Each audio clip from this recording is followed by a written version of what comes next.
reject the model of physics, no? The model of theorizing that is represented by classical physics as implied by conventional paradigms. Those who identify themselves with the evolutionary approach endorse the biological approach itself. Ano po ba ang kaibahan? Ang relevance ng evolutionary approach at biological approach.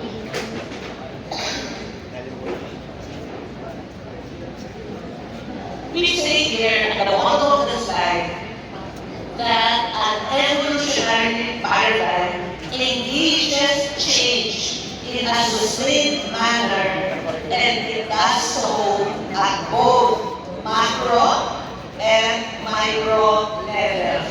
So certainly applicable also where you are in your respective school. Next slide. We say that the evolutionary approach, the biological approach is the framework of the living world. And because we are alive, we deal with human situations, we propose that we keep in mind the biological approach. And it has promises. It is often surprising, nakakagulat, and you know that in your schools, many things have happened that surprise you, contrary to the belief that the school will fail, you succeeded. So many things are surprising. Life is not designed from scratch as perfect. We know that from our own lives.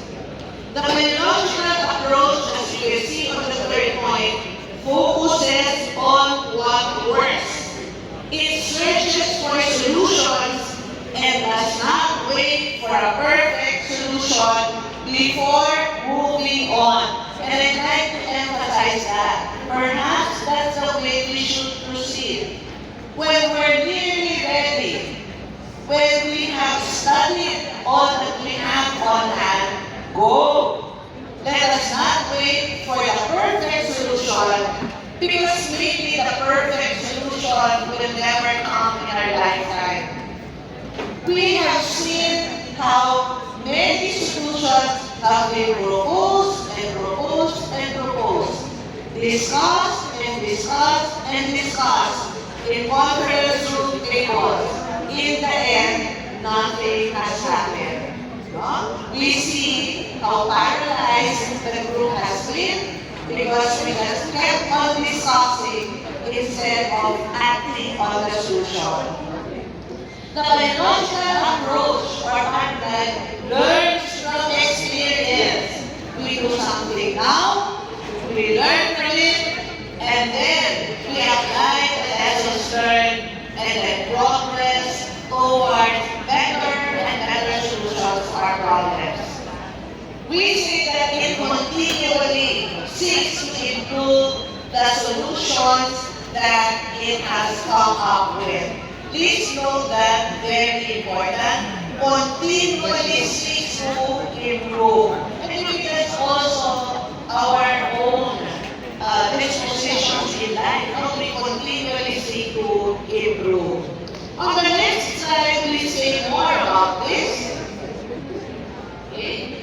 The social world is much closer to the world of evolutionary biology than it is to physics, to mathematics, or to chemistry. Next slide. The evolutionary approach, yes, is slower and it does not guarantee a solution, but take a look at the next slide. It has its own benefits. One, evolutionary approaches are remarkably flexible, unlike the formulas of chemistry or physics or math. Evolutionary approaches are remarkably flexible. They are thus able to address a wide range of complex and varied problems. are forgiving, very forgiving. They are able to work with problems that have been poorly formulated or messy. Even messy problems can be tackled because one does not have to be perfect, one does not have to have the perfect solution to the messy problem right away. But third point, these approaches are progressive and they know intermediate, usable solutions can be harvested at practically any stage of the process. In the end, it is not linear. Formulate a problem, formulate a hypothesis, and plan, and so on and so on. Not linear. It means going back and forth. But the lessons learned along the way are solutions themselves. The lessons that are harvested along the way already help very much in solving the problem. On the next slide, we see more. Evolutionary solvers allow a high degree of interaction with the user. Very important. We connect with the ground.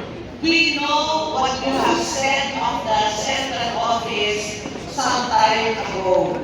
Whenever we come up with solutions, medyo skeptical na po ang field. At alam po namin kung bakit. Kasi kayo na rin po ang nagsabi na hindi kasi alam ng mga tao sa itaas ang tunay na nangyayari sa baba. That's why sometimes the solutions that the above proposed don't really matter, don't really connect with what is truly happening on the ground. On the other hand, if we were biological and evolutionary approach, we would have a high degree of interaction. So we, at the central office, should have a lot of interactions with you, and so we thank your organization for keeping us in the loop, for giving us feedback. You must have a lot of interactions with the people you work with. Then you know, evolutionary solvers spew forth.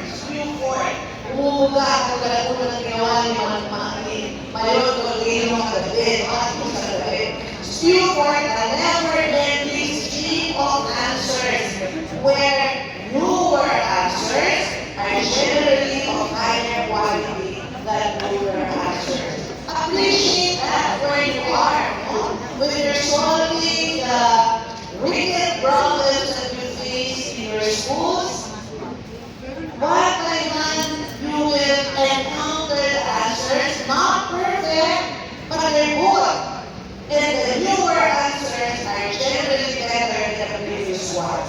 In fact, as you can see on the third slide, even failure, even a prematurely aborted run of a particular program, whatever it is, a literacy program, numeracy program, thinking program, even a prematurely aborted run will give something which could be called a result na yun.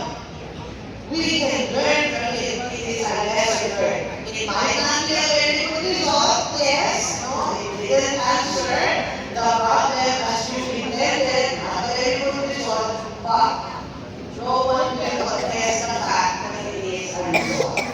Okay?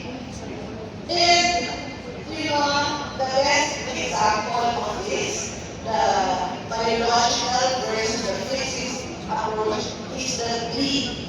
I don't know how you call it, locally, but the bee, bumble people. So you can see on the next slide there, physicists.